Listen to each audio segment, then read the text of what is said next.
morning. It's Tuesday, 18th of October 2016.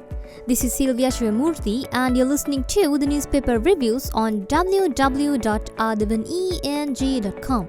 Let's now look at the paper highlights from today's newspapers. The top highlight in Daily News says, Dilrukshi resigns.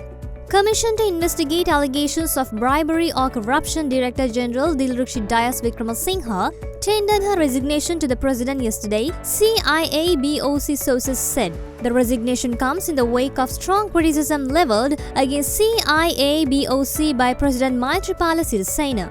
The President in a speech last week said independent commissions should be aware of the scope of their subject and that he would take action if the CID, FCID or bribery commission is working according to a political agenda. The highlight in the middle says, Thirukumar Nadesan arrested, granted bail. Thirukumar Nadesan, a relative of former President Mahinda Rajapaksa, arrested for his alleged involvement with a controversial 16-acre plot of land in Malvana and produced before the Pugaram Magistrate Court, was ordered to be released on bail yesterday. Nadesan, the husband of former Deputy Minister Nirupama Rajapaksa, was ordered to be released on cash bail of 50,000 rupees with two sureties of 1 million rupees by Pugaram Magistrate D.A. Ruan Pathirana. And the highlight at the bottom says, PM meets Belgium's Prince Laurent at Renewable Energy House. Prince Laurent of Belgium yesterday said that he effectively faced the challenge in adopting renewable energy generation methods among the Belgian people who were for centuries used to depend on traditional energy sources. The Prince of Belgium, the second son of King Albert II, made these remarks when the Sri Lankan delegation led by Prime Minister Ranil Wickremesinghe had an audience with him yesterday at the Renewable Energy House in Brussels, which is considered the headquarters for renewable energy in Europe. Let's now move to the paper highlights in Daily Mirror. The top highlight says, BC Director General submits resignation. Another highlight says, power cuts, 60 minutes in the morning, 30 minutes at night. The Ministry of Power and Renewable Energy yesterday announced a 60-minute daily countrywide power cut in the morning and a 30-minute power cut at night except in the Colombo city limits from yesterday up to Friday. The highlight in the middle says, Constitutional reforms don't change provisions on NF-NA Buddhism, says joint opposition.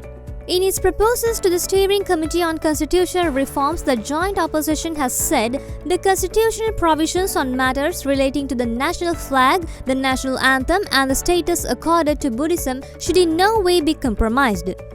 Another highlight says, President's statement twisted by troublemakers, says Minister. President Maithripala Sirisena has no intention of abolishing or disrupting the investigations being carried out by the independent commissions, Minister Mahinda Samarasinghe said yesterday. And the highlight at the bottom says, MR says surprised over President's FCID remark. Former President and Kurunegala District MP Mahinda Rajapaksa said he was surprised to know that President Maithripala Sirisena was unaware of the action of the Financial Crimes Investigation Division. Let's now move to the paper highlights in Ceylon today. The top highlight says, Bribery Commission Chief quits. Another highlight says, Trade deficit widens. The trade deficit during the first 7 months of this year expanded 0.7% to $4,755 million despite contracting 10% during the month of July to $542 million. The highlight in the middle says, Elephant car for Dalada Maligawa, donation from Myanmar FM. Myanmar's Foreign Minister Aung San Suu Kyi has expressed her willingness to donate an elephant calf to the Sri Dalda Maligawa in Kandy. Another highlight says, Ranil to discuss regaining GSP+. Prime Minister Ranil Wickremesinghe, who arrived in Brussels, Belgium on Sunday, will engage in high-level discussions with the European Union to commence the first round of talks on renegotiating the GSP+ agreement, the Prime Minister's media office said. And the highlight at the bottom says, Expressway speed freaks to be fined. The Expressways Operation Division says that arrangements have been made to hand over a fine sheet at the exit to the expressway using modern technology to all drivers who drive at excessive speeds on the Southern Expressway. That's all for today's newspaper highlights, and we'll get back to you with more news tomorrow. Thank you.